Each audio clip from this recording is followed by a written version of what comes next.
Apa-apa feedback yang boleh disampaikan? Silakan Pak. Bagi saya Pak, Oke. surat Roma merupakan surat yang begitu menakjubkan karena dia membicarakan tentang Injil.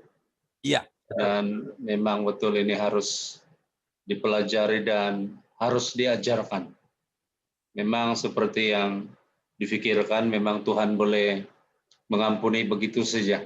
Tapi ternyata kuasa Injil harus nyata di dalam pengampunan dan penebusan manusia. Dan ayat 16 dan 17 itu bagi saya memang satu ayat yang sangat luar biasa. Itu saja dari saya, Pak. Baik, terima kasih banyak. Pak Sebigo? Ya, saya dapat terang baru mengenai perkataan pertama-tama orang Yahudi. Saya berpikiran bahwa waktu penyampaian Injil ini orang Yahudi yang di tempat itu yang harus pertama-tama mendengar, tapi rupanya dia menyinggung tentang semula dari Abraham, begitu itu yang dimaksudnya bahwa pertama-tama bangsa Yahudi. Ya. Jadi saya diterang barukan mengenai perkataan ini. Rupanya begitu. Bukan karena waktu melakukan penginjilan di Roma harus utamakan orang Yahudi yang ada di situ. Ya, terima kasih. Jadi waktu mau menginjil, kamu Yahudi atau bukan? Bukan. Oh, nanti dulu. Saya cari Yahudi dulu. Oke, bagus Pak. Redin?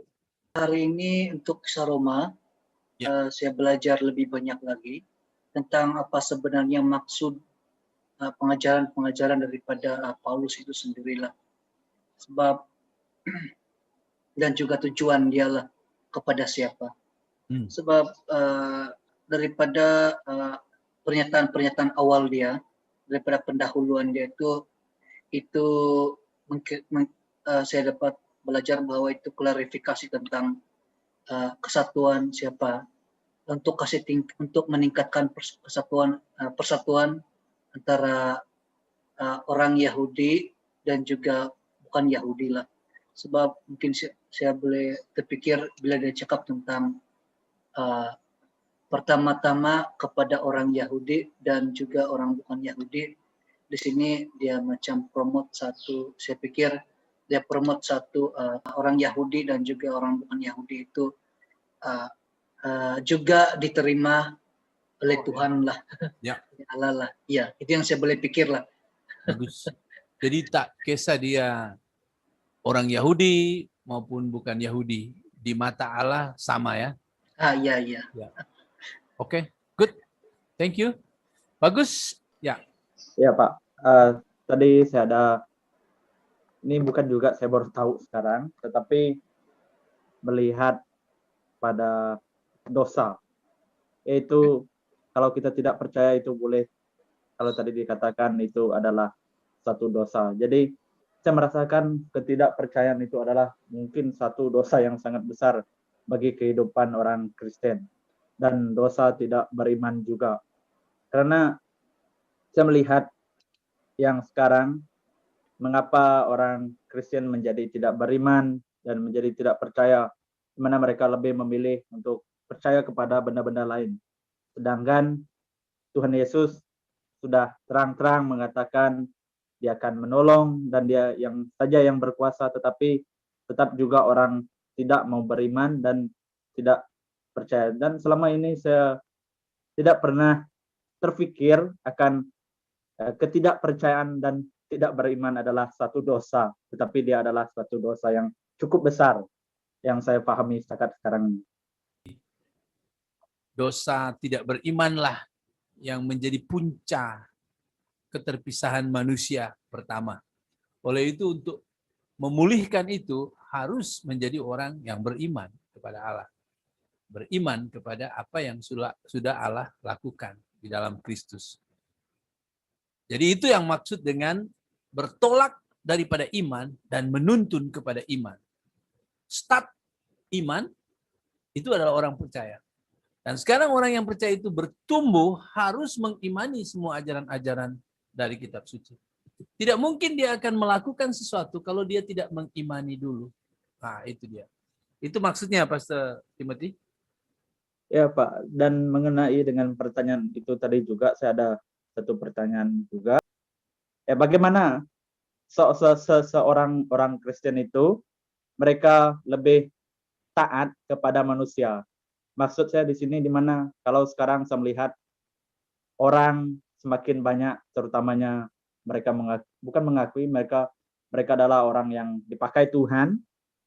Mereka menggunakan dari YouTube, Facebook dan sebagainya. Jadi mereka melakukan mungkin kesembuhan melalui doa mereka melalui Facebook. Dan saya melihat di mana orang-orang yang mengikuti mereka ini, mereka lebih cenderung dan percaya kepada orang yang menyampaikan itu dan orang yang berdoa itu. Jadi mereka tidak menerima ataupun mereka tidak memandang kepada siapa yang berkuasa. Jadi saya melihat ini yang terjadi sekarang, di mana banyak orang yang tidak mengenali Tuhan ataupun banyak yang tidak mengenali Alkitab secara dari awal ataupun dari mulai, tetapi mereka dalam masa yang sekejap saja mau percaya kepada Yesus disebabkan mereka sudah mengalami kesembuhan ataupun mujizat. Tetapi padahal sebelum ini mereka bukan orang yang betul-betul datang pada Tuhan, dan banyak yang saya kenal, jemaat saya juga, ya bukan saya mau menghakimi Pak, ya tetapi yang terjadi di mana mereka apabila mereka sudah menerima kesembuhan itu, mereka tidak membanggakan itu adalah pekerjaan Tuhan, tetapi lebih membanggakan itu adalah kehebatan dari sesiapa orang yang melakukan itu. Ya, saya pikir inilah yang menjadi tanggung jawab kita. Ya, kita bersedih, tentunya kita bersedih dengan segala kesesatan yang terjadi, dan itu terjadi pada banyak orang-orang yang mengatakan mereka Kristen, ya, gereja, aktiviti gereja. Tapi sudahlah, begitulah. Itulah akibat ketika kita tidak bergerak. Ketika kita tidak bergerak untuk giat mengajarkan, maka mereka dalam ketidaktahuan. Maka mereka menjadi domba-domba yang dicengkeram, yang dimangsa oleh serigala-serigala yang memang hanya mau mereka untuk diuntungkan. Jadi saya mau mereka bergantung kepada saya mau mereka favoritkan saya mau mereka terus kepada saya. Dan akhirnya ajaran-ajaran macam itu, bahkan tipuan-tipuan melalui psikologi. Banyak orang yang akhirnya merasa sembuh, ya saya sembuh. Saya tahu saya punya ibu mertua dulu, di mana dia pergi ke satu pendoa dan wah dia sembuh. Yakin ya Bu, yakin pokoknya yakin ya Bu, ya yakin. Akhirnya dengan psikologi macam itu dia rasa dia sudah sembuh. Tapi apa yang terjadi? Saya balik rumah, saya tanya dia wah sudah sembuh. Oh sudah sembuh Mami. Iya sudah sembuh. Pukul berapa sekarang? Ya tengok jam. Tak boleh nampak. Ya masih ada. Tapi waktu dia di tempat doa, dia macam bisa. Karena kita bisa dipacu, kita punya psikologi. Jadi ada penipu-penipu yang berkedok agama, yang tahu psikologi, mereka juga boleh gunakan hal-hal itu. Dan mereka rasakan tahu. Saya rasakan memang saya sembuh. Saya lihat dengan mata kepala sendiri. Saya ini. Dan itu membuat mereka begitu yakin. Mereka tak tahu bahwa ajaran Alkitab adalah kamu boleh tetap sakit. Dan kamu tetap menjalani itu dengan sukacita di dalam Tuhan. Tuhan tidak pernah berjanji kamu jadi anak Tuhan, maka kamu tidak sakit. Tidak. Paulus dan Silas sakit. Ayub sakit. Paulus pernah berdoa sampai 3 kali supaya duri di dalam daging Tuhan cabut, tapi Tuhan bilang tidak. Tapi semua itu tidak diketahui mereka karena mereka tidak diajar. Siapa yang mengajar? Kita. Kita tidak mengajar dengan giat sehingga mereka terus diajar oleh ajaran-ajaran sesat. Jadi apa yang kita belajar dari sini? Sekarang, kalau kita diam, maka ajaran sesat terus bergerak. ketika kita diam, ketika kita tidak mau peduli, tidak mau berjuang dengan itu, maka seperti yang Yesus katakan, yang tidak mengumpul bersama-sama dengan aku adalah bukan di pihakku. Di sini kita harus sadar, oke, saya tak akan kisah dengan situasi yang sedang berjalan di sini.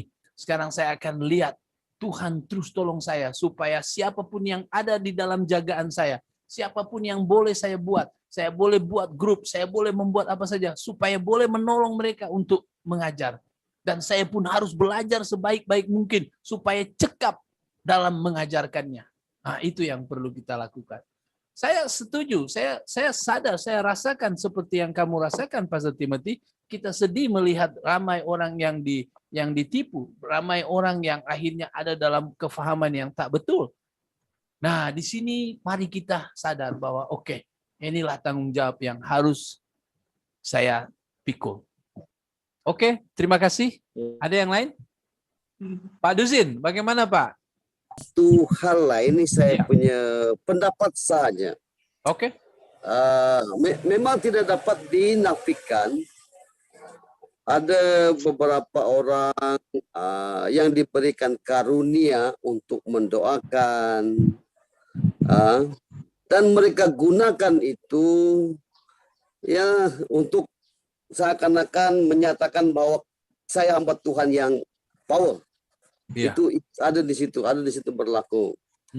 Tetapi pada saya lah, kita tidak boleh macam seakan-akan menganggap itu semuanya dalam kondisi yang menjauhkan kita daripada Tuhan. Sebab saya melihat Tuhan Yesus hadir pun dia dalam mengajar, tetapi dia juga menyatakan kuasa kesembuhan bagi orang lain dan orang percaya kepada dia. Ya. Jadi yang penting bagi saya lah, yang penting di sini bagaimana kita kombinasikan antara karunia kesembuhan dengan karunia pengajaran yang kita miliki, supaya kita boleh mencipta suatu kumpulan ataupun murid-murid, jemaat-jemaat yang tahu, sadar akan keupayaan dan kekuasaan Tuhan Yesus itu. Ya. Kita memberi satu bentukan yang baru. Itu yang saya maksudkan. Oke. Ya, baik sekali Pak. Jadi saya setuju. Jadi memang kita patut berdoa apabila ada ahli-ahli kita dan kita juga mengalami sakit. Ya. Jadi ada kalanya Tuhan menyembuhkan. Tuhan boleh sembuhkan, sebab Tuhan yang kita sembah adalah Tuhan yang sama, Tuhan yang tak bertukar dengan kuasanya yang sama.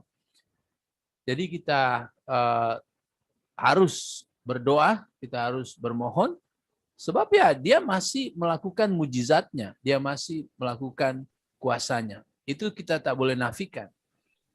Tapi di sisi lain kita juga jangan melalaikan ajaran, ya, sebab ajaran ini sesuatu yang sangat-sangat penting, sehingga kita bisa mengerti dengan tepat.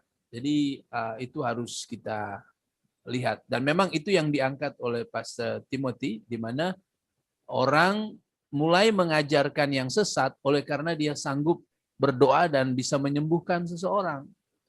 Berarti oleh karena dia sanggup menyembuhkan seseorang, orang harus mendengar dia, orang harus takut kepada dia, orang harus percaya semua ajaran dia. Nah, itu sudah terpesong. Jadi itu yang harus kita perhatikan. Oke, bagus sekali. Pastor, saya ada satu soalan tadi mau tanya. Oke. Tentang apa tuh? Pastor ada memberi gambaran tentang siapa mau terima Yesus, maju ke depan dan sebagainya lah, bagian itu tadi. Oh ya. Dan saya di sini saya ingin menanya, menurut pendapat pastor lah. Ya. Kalau ikut perjanjian lama, kalau Pentakosta tu kita semua tahu Pentakosta itu adalah musim menuai.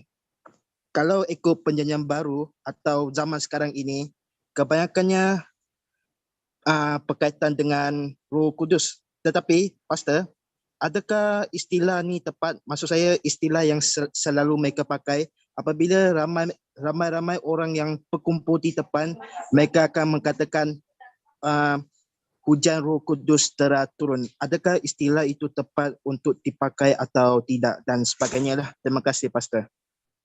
Oke, terima kasih. Pertama sekali, hari Pentakos itu adalah hari raya orang Yahudi 50 hari selepas hari raya Paskah. Nah, apa itu hari raya Paskah? Hari raya Paskah adalah hari memperingati apabila mereka meninggalkan perhambaan di Mesir. Jadi Tuhan mau mereka sentiasa mengingat itu.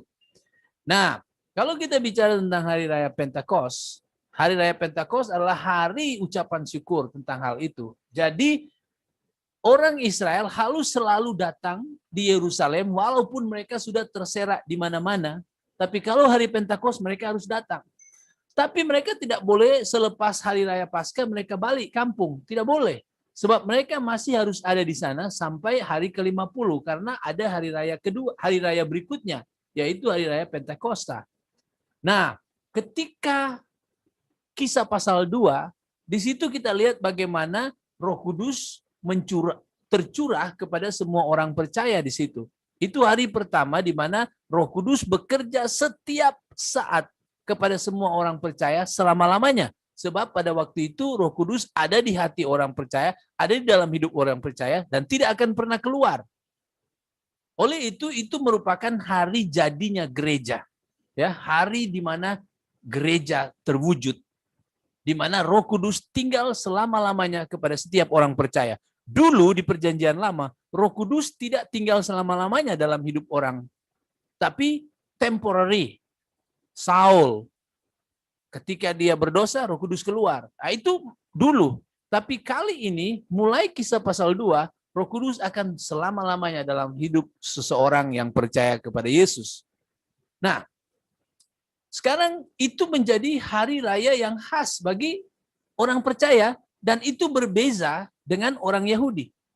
Kalau orang Yahudi punya tujuan yang lain, tapi kalau orang Kristen, orang percaya tidak. Orang Kristen mengingat di mana hari pertama Roh Kudus dicurahkan. Begitu. Itu juga membuat kita punya pandangan tentang Paskah berbeza dengan pandangan Paskah orang Yahudi. Orang Yahudi hanya berpikir tentang masa mereka terlepas dari Egypt, Mesir. Kalau kita bukan. Kita mengingat bagaimana kita dilepaskan oleh darah domba Yesus Kristus. Darah domba Allah yaitu Yesus Kristus. Jadi kita punya pandangan lain. Nah, apakah betul menganggap bahwa akan ada pencurahan Roh Kudus lagi? Itu keliru. Sebab Yesus sudah bilang bahwa janji tentang kedatangan Roh Kudus akan kucurahkan di Yerusalem, oleh itu kamu jangan pergi kemana-mana dulu. Dan rasul-rasul taat, mereka tunggu di Yerusalem. Berarti janji tentang apa yang disampaikan oleh Nabi Yoel sudah terwujud di Kisah pasal 2. Oleh itu heran kalau kita masih tunggu-tunggu lagi. Kamu akan sama dengan orang Yahudi yang tunggu-tunggu Mesias, padahal Mesias sudah datang. Jadi wujud tentang Allah sudah mencurahkan Roh Kudusnya, itu sudah terwujud di Kisah pasal 2. Oleh itu kita tidak perlu lagi tunggu-tunggu. Sekarang kita akan didiami oleh Roh Kudus apabila kita percaya Yesus. Orang yang tidak percaya ketika kita Injili dan menjadi percaya, tidak perlu tunggu di Yerusalem untuk Roh Kudus dicurahkan. Tidak. Pada saat mereka percaya kepada Yesus, Roh Kudus akan menduduki, akan tinggal di dalam hidup dia. Macam itu. Oke, ya hanya memang saya ingin menasihati kita semua ya. Kalau memang saat kelas lalu kalian memang agak busy, oke lah. Tapi usahakan untuk kembali semula, berusaha untuk tetapkan masa mungkin malam untuk dengar baik-baik ya kelas ini. Sebab mungkin kita bisa ingat tentang perumpamaan Tuhan Yesus mengenai benih yang jatuh. Ya, kalau benih itu hanya jatuh di tempat di pinggir jalan, kamu hanya memberikan tepi jalan saja, tepi hati kamu saja ketika firman ditaburkan, maka tak heran iblis akan ambil itu dan itu hanya menjadi kegunaan iblis yang diuntungkan. Jadi kalau kita belajar firman Tuhan tapi kita hanya sisakan tempat yang sempit saja, pinggir jalan saja, maka tak ada guna. Lalu kita tengok lagi tentang benih itu jatuh di tanah-tanah yang tidak baik. Maka satu nasihat kepada kita semua bahwa harus kita memang menyediakan hati yang siap untuk mendengarkan pengajaran firman Tuhan. Karena memang bukan senang untuk memahaminya. Jadi kalau memang masih busy sekarang, oke. Tapi kalau macam ini terus, kamu tidak fokus, maka bisa saja 10 modul selesai, kamu tidak ada paham baik-baik, tidak ada pertukaran, sebab kamu tidak memberikan fokus, kamu tidak memberikan hati yang siap untuk mendengarkan Injil. Maka walaupun sudah berapa modul tidak akan paham. Jadi saya nasihati kepada kamu-kamu yang mungkin ada masalah ketika kelas jalan, tapi harus ada masa khas kalian memang memberikannya. Diterangi, dengar baik-baik ya, dan catat, oh ini yang betul, kerjakan tugas dengan baik. Sebab kalau tidak ada guna ya. Oke, saya pikir sampai di sini ya.